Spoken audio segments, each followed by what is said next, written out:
Hey guys, it is, I guess, 7 a.m. I just woke up, been climbing RTA, but the data mine for Elvira and Dragon King Sharun have come out, so I just want to give kind of my initial thoughts that I saw, or that I kind of read through about Elvira. I think both these characters are some of the most unique characters that we've seen come to EpicSeven in a minute. I know Abyssal Eupheme was really cool with the whole trauma thing, however, I think in terms of changing or like in terms of out of the box kind of characters, these are definitely up there in terms of creativity. Let's get into it.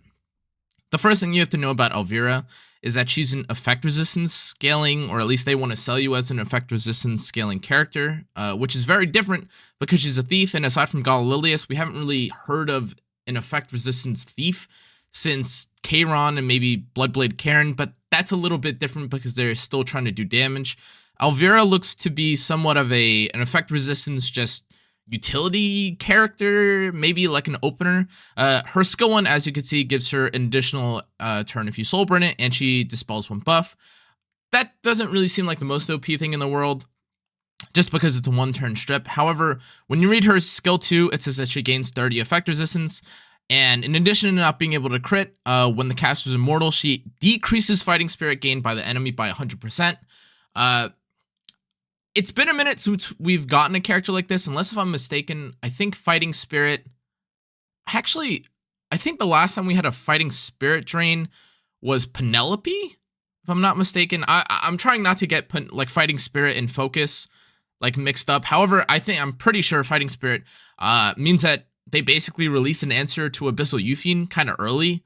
It's been a little bit. I don't know if she's limited or not, but if she is... it's a little bit weird for them to release an answer to Abyssal Eupheme this quickly. That being said, everyone has seen that character, I think, a little bit too much. So it's pretty cool. The second part of the kit is that after you use a basic skill on your turn, if the caster is immortal, you activate Exterminate as an extra attack, which is an AoE attack that applies Beguile. Beguile's pretty good. Beguile has not changed from its original effect with Lua, so obviously it's worth looking into, or it's pretty decent. The next thing that we have is Elvira's, I guess, like her skill 3, which is that it's a full team-wide, or it's a full single target strip onto one character that kind of looks like it's going to do damage. It penetrates defense. It also makes them unhealable. I don't really know how good that's going to be because, you know, we're going to have to wait to see like just how much damage it does. Like the scaling for this is also, I guess, in the game, and when things open up on like the multipliers or get put on like the calculator, I'll take a look at it. However, as it is right now, it says that when it's a hero, it increases damage proportional to the target's current health. I don't know if that means that you do, I guess, more damage if you're at max. I don't know how exactly to read this. It looks like it scales with health. And honestly, until we actually see like what the power rate is, whatever the damage rate is, we'll have to see. However, the thing that I was kind of interested the most about Elvira is actually that they added a 20 soul stealing artifact. Now, obviously, this requires you to have it at max. However, at max rank for this artifact, you steal 20 souls and you also give 30 ER. Now, to be clear, this isn't supposed to, this isn't like a Giga WoW artifact. It is effect resistance, so the amount of characters that can use it is already kind of limited. And you're probably not going to use this on a character like BBK or Kayron because they obviously crit. However, there are some people that have recently been using Rand's artifact, which is Winter Sword, the Sword of Winter Storm or something like that artifact, which also steals souls. However, if you think about it, if Rand, you know, is on the effectiveness build, or if you're running like an effectiveness Rand and you just want to steal, or you're trying to cheese someone in Guild War because they're trying to take, I don't know, a soul or something into you, this is a new alternative that you could probably put on someone like Rand. However, I understand it's effect resistance and it's more of a cheese artifact. I just thought it was kind of interesting that there was now, I guess, like, I don't want to like, hold on, let me do a little investigating real quick. I don't want to Sword of Winter Storm. I don't remember if Sword of Winter Storm is 20. Sword of Winter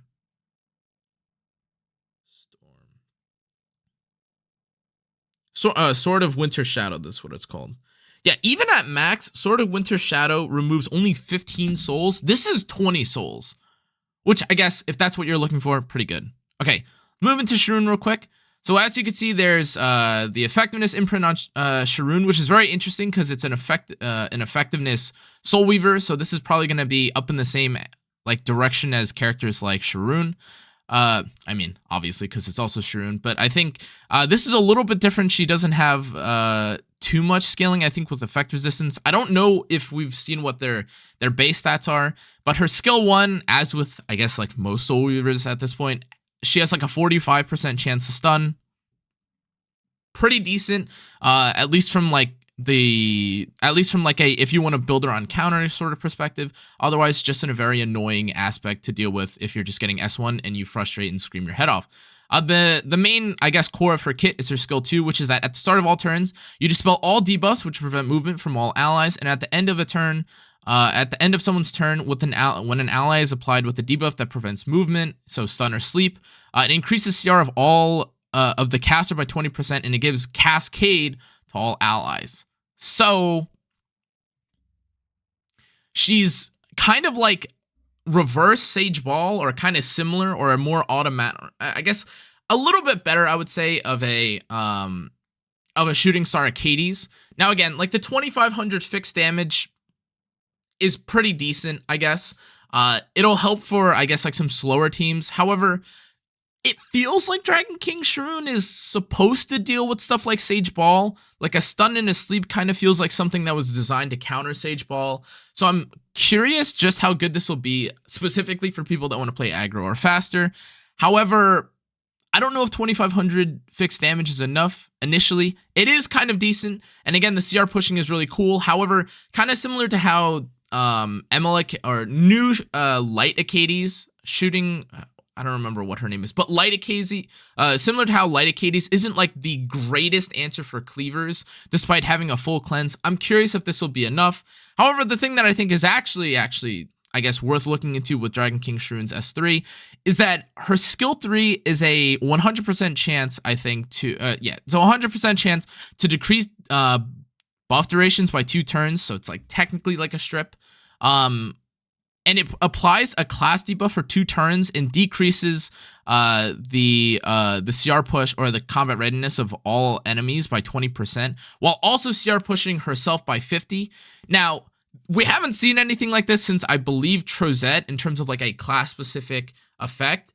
And for Thieves, Warriors, Rangers, and Mages, what it does when you skill 3 is they decrease attack. However, for Knights and Soul Weavers, you decrease defense. Now, I don't have to tell you guys how many times I've raved about defense break in this game, because it's pretty insane and it's very good. But I think the cycling and the pushback and just what this provides in terms of if you pick this into a Sage Ball, if they sleep you and then they like it looks like the way that they're trying to sell this is that if they sleep you or something like that, she cuts forward and then she S3s, she gives herself an extra turn and she S1s, or she gives a little bit more cycling and it's cool, and she gets a def break, and then someone, def breaking right now is kind of like a trait of faster players or aggro or cleave players or cleave teams right now. So this looks kind of interesting. I don't know just how good it'll be yet, because again, kind of something that you have to remember about things like this is that if you allow a lot of characters to do debuffs to you, you always have the risk of being debuffed and getting one shot turn 1. So whether or not this is really good, I think it should be good. In theory, it's good because again, they gave a defense break and a decreased buff durations by 2 turns. However, are you going to see this character just used into like slow comps, or are you just gonna forego having the sleep and stun aspect and just use her skill 3 as a def break and push back? Who knows? That being said, we have some of the multipliers here, but until we can actually put that on, it says like the scaling is 16% of the target. So I guess like okay, so just to be clear about Elvira, like now that I guess I'm like reading through it or understanding it a little bit better, the higher HP you are, the better, or the more damage that the S3 will do, but I'm not sure how much damage that will do. The POW and attack rate on the skill 3 looks okay, but not anything to write home about. It's also a Soul Weaver, so I don't know how much or how worth it or how interesting the multiplier for it will be. But at the end of it all, I think, again, these are 2 of the most like interesting looking characters in the game because they obviously fulfill a niche or there's something different that you want to do with the characters. We haven't again seen characters like this in a while. Typically, or more recently, characters that have come out are just some form of like defense penetration or defense break, and this kind of breaks the molds in terms of like what they're trying to do. There's fixed damage. There's also like a stop your team from being debuffed, while also like class specific debuffs. Interesting enough, I think.